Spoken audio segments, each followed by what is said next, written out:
Good morning, November 10.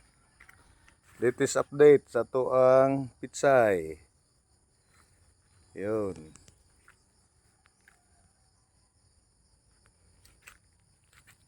Korea Buyag. Organic.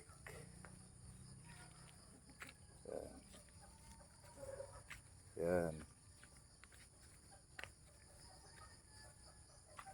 Ang ato pong mga sibuyas, dago-dago na. Nagdahon. Yan.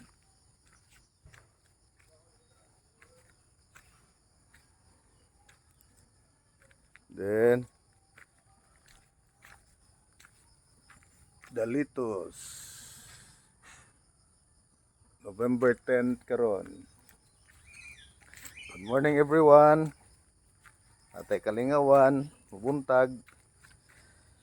Number 1 purpose is stress reliever. Number 2,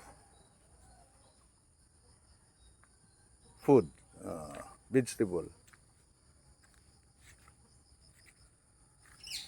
Practice lang.